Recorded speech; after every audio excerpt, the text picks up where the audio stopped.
প্রিয় দর্শক, বিশ্বকাপ ফুটবল থেকে ব্রাজিলের রহস্যময় পরাজয় এবং বিদায়ের গোপন তথ্য ফাঁস। ব্রাজিল হারেনি, তাকে হারানো হয়েছে ইচ্ছে করে। পেছনে রয়েছে ট্রাম্প প্রশাসন এবং ফিফার গোপন ষড়যন্ত্র। তবে কি ফিলিস্তিনকে সমর্থন করার কারণেই তার খেসারত দিতে হলো ব্রাজিলকে? ফুটবল বিশ্বকাপের ইতিহাসে আজ এমন এক হার হিম করা রহস্যময় রাত দেখল বিশ্ববাসী, যা কেউ কখনো কল্পনাও করতে পারেনি। 5 বারের বিশ্ব চ্যাম্পিয়ন ফুটবল দুনিয়ার সবচেয়ে জনপ্রিয় দল ব্রাজিল আজ বিশ্বকাপের মাঠ থেকে চিরতরে হারিয়ে গেল। হ্যাঁ দর্শক, আপনি ঠিকই শুনছেন, টানা 8টি বিশ্বকাপ এবং দীর্ঘ 36 বছরের অক্ষুণ্ণ রেকর্ড ভেঙে চুরমার হয়ে গেল নিউ জার্সির মাঠে।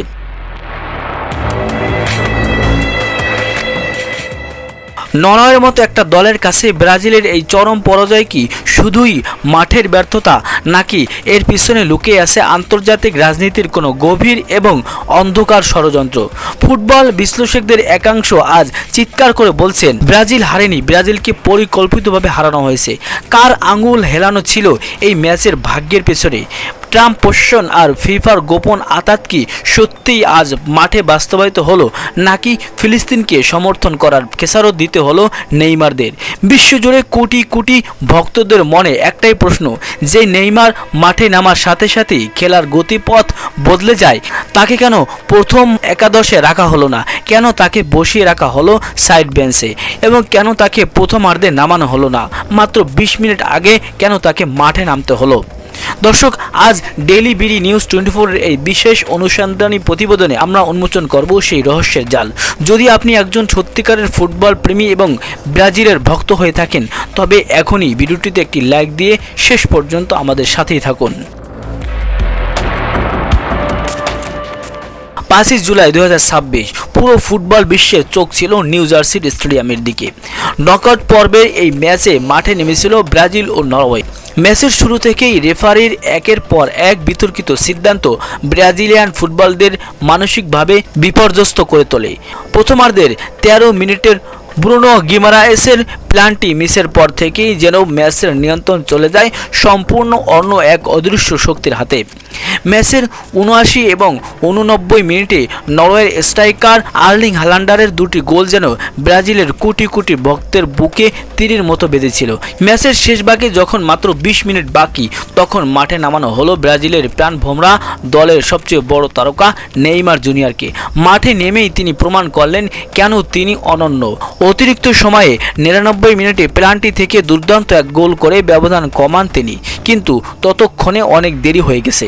2-1 ব্যবধানে নরওয়ের জয় নিশ্চিত হতেই রেফারি ম্যাচ শেষের বাঁশি বাজান। কিন্তু বিশ্বজুড়ে কোটি কোটি ভক্তের মনে তখন একটাই প্রশ্ন, যে নেইমার মাঠে নামার সাথে সাথেই খেলার গতিপথ বদলে গেল, তাকে কেন প্রথম একাদশে রাখা হলো না? কেন তাকে বসিয়ে রাখা হয়েছিল সাইড বেঞ্চে? ম্যাচ শেষে সংবাদ সম্মেলনে ব্রাজিলের ইতালীয় কোচ কার্লো আনচেলত্তি দাবি করেছেন, নেইমারের কাফ ইনজুরি বা পায়ের পেশির চোটের কারণে তাকে পুরো 90 মিনিট খেলানো সম্ভব ছিল না।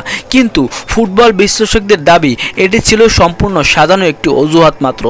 ম্যাচের আগে নেইমারকে অনুশীলনে সম্পূর্ণ ফিট দেখা গিয়েছিল। তবে কি ড্রেসিং রুমের ভিতর থেকে কোচ আনচেলত্তির উপর কোনো বিশেষ মহলের চাপ ছিল? বিশ্লেষকদের মতে, নেইমার যদি শুরু থেকেই মাঠে থাকতেন, তবে নরওয়ের রক্ষণভাগ শুরু থেকেই ভেঙে পড়ত। কিন্তু তা হতে দেওয়া হয়নি। তাকে মাত্র 20 মিনিটের জন্য মাঠে নামিয়ে ভক্তদের চোখে ধুলো দেওয়ার চেষ্টা করা হয়েছে, যেন সবাই ভাবে কোচ চেষ্টা করেছিল। এবার বিশ্বকাপের শুরু থেকেই বিশ্ব ফুটবলের সর্বোচ্চ নিয়ন্ত্রণ সংস্থা ফিফার বিরুদ্ধে পক্ষপাতিত্বের মারাত্মক অভিযোগ উঠেছিল। বিশেষ করে লাতিন আমেরিকার দেশগুলোর প্রতি রেফারিদের আচরণ ছিল অত্যন্ত কঠোর। নরওয়ে বনাম ব্রাজিল ম্যাচে সেই পক্ষপাতিত্বের শতভাগ প্রমাণ মিলল হাতে নাতে। মাঠে নরওয়ের খেলোয়াড়দের ফাউলগুলোকে যেখানে রেফারি বারবার এড়িয়ে গেছেন, সেখানে ব্রাজিলের সামান্যতম ট্যাকেলগুলোকে হলুদ কার্ড দিয়ে সতর্ক করা হয়েছে। ম্যাচের গতি ও ছন্দ নষ্ট করতে রেফারি যেভাবে নরওয়েকে সাহায্য করেছে, তা ফুটবল ইতিহাসে এক কালো অধ্যায় হয়ে থাকবে। ফিফা কি তবে আগেই থেকেই ঠিক করে রেখেছিল যে এবারের কোয়ার্টার ফাইনালে ব্রাজিলকে রাখা হবে না? কিন্তু কেন ব্রাজিলের মতো এত জনপ্রিয় একটা দলকে টুর্নামেন্ট থেকে বিদায় করতে মরিয়া ছিল পর্দার পেছনের শাসকরা? এর উত্তর লুকিয়ে আছে মাঠের বাইরের ভূ রাজনীতিতে। দর্শক, এবার আসা যাক সেই মূল বিষয়, জানিয়ে বিশ্ব রাজনীতি ও ক্রীড়াঙ্গনে তোলপাড় চলছে। বর্তমান ভূ রাজনৈতিক প্রেক্ষাপটে লাতিন আমেরিকার দেশগুলোর মধ্যে ব্রাজিলই ছিল অন্যতম প্রধান দেশ যারা ফিলিস্তিনের উপর চলা অন্যায়ের বিরুদ্ধে আন্তর্জাতিক মঞ্চে শক্তভাবে দাঁড়িয়েছিল। ব্রাজিলের বর্তমান প্রশাসন ফিলিস্তিনকে স্বাধীন রাষ্ট্র হিসেবে পূর্ণ সমর্থন জানিয়েছিল এবং আন্তর্জাতিক ফোরামে ইহুদিবাদী আগ্রাসনের তীব্র নিন্দা করেছিল। ফুটবলকে সবসময় রাজনীতির ঊর্ধ্বে বলা হলেও ইতিহাস সাক্ষী খেলাধুলোকে বারবার রাজনৈতিক অস্ত্র হিসেবে ব্যবহার করা হয়েছে। ফিলিস্তিনিকে এই প্রকাশ্য ও শক্ত সমর্থনের কারণেই কি ব্রাজিলকে আন্তর্জাতিক পরাশক্তিগুলোর রোষানলে পড়তে হলো? টুর্নামেন্টের শুরু থেকেই অনেক রাজনৈতিক ও ক্রীড়া বিশ্লেষক আশঙ্কা করেছিলেন ফিলিস্তিনের পাশে দাঁড়ানোর খেসারত ব্রাজিলকে ফুটবল মাঠেই দিতে হতে পারে। আজ ঠিক সেই আশঙ্কাই সত্যি প্রমাণিত হলো। বিশ্বকাপের এই আসরটি অনুষ্ঠিত হচ্ছে মার্কিন যুক্তরাষ্ট্রে, আর মার্কিন যুক্তরাষ্ট্রের বর্তমান ট্রাম্প প্রশাসন, মধ্যপ্রাচ্য নীতি ও আন্তর্জাতিক অবস্থান সম্পূর্ণ ভিন্ন। ট্রাম্প প্রশাসনের ঘনিষ্ঠ মিত্রদের বিরুদ্ধে আচরণ করে ব্রাজিলের ফিলিস্তিনপন্থী অবস্থান ওয়াশিংটনের নীতি নির্ধারকদের মোটেও পছন্দ হয়নি। আন্তর্জাতিক ফুটবল বিশ্লেষকদের একাংশ অত্যন্ত চাঞ্চল্যকর দাবি করেছেন। তাদের মতে আমেরিকার মাটিতে আয়োজিত এই বিশ্বকাপে ব্রাজিল যদি ফাইনালে বা কোয়ার্টার ফাইনালে পৌঁছাতো তবে তারা ফিলিস্তিনের সমর্থনে কোনো বড় ধরনের বার্তা দিতে পারত, যা ট্রাম্প প্রশাসন কোনোভাবেই বিশ্ব মঞ্চে দেখতে চায়নি। আর এই কারণেই পর্দার আড়ালে ফিফা এবং ট্রাম্প প্রশাসনের মধ্যে এক গোপন আঁতাত গড়ে ওঠে বলে ধারণা করা হচ্ছে। রেফারি নির্বাচন থেকে শুরু করে ব্রাজিলের উপর মানসিক চাপ সৃষ্টি করা সব কিছুই ছিল একটি সুনির্দিষ্ট পরিকল্পনার অংশ। নরওয়েকে ব্যবহার করে ব্রাজিলকে মাঠ থেকে সরিয়ে দেওয়ার এই মাস্টার প্ল্যান আজ সফলভাবে বাস্তবায়ন করা হলো। ম্যাচ শেষের পর রিও ডি জেনেরো থেকে শুরু করে ঢাকা, বিশ্বের আনাচে কানাচে ব্রাজিলের কোটি কোটি ভক্তদের কান্না আজ আকাশ বাতাস ভারী করে তুলছে। সামাজিক যোগাযোগ মাধ্যমে প্রতিবাদের ঝড় উঠছে।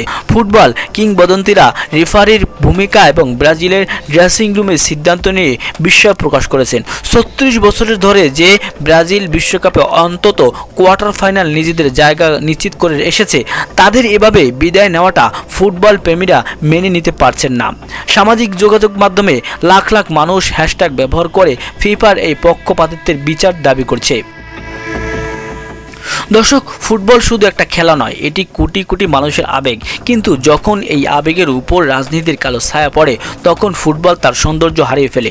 নরওয়ের কাছে ব্রাজিলের এই ঐতিহাসিক ও রহস্যময় পরাজয়, নেইমারকে শুরু থেকে না নামানোর বিতর্কিত সিদ্ধান্ত, ফিফার পক্ষপাতিত্ব আর এর পিছনে ট্রাম্প প্রশাসনের রাজনৈতিক শক, সব মিলিয়ে 2026 সালের এই ম্যাচটি ফুটবলের ইতিহাসে সবচেয়ে বিতর্কিত ম্যাচ হিসেবে লেখা থাকবে। দর্শক, আপনার কি মনে হয় ব্রাজিল কি সত্যি মাঠের খেলা হেরেছে, নাকি ফিলিস্তিনকে সমর্থন করার অপরাধে কোনো গভীর আন্তর্জাতিক ষড়যন্ত্রের শিকার হতে হলো নেইমার ভিনিসিয়াসদের? কোচের কৌশল নাকি রেফারির পক্ষপাতিত্ব, কোনটি এই হারের প্রধান কারণ?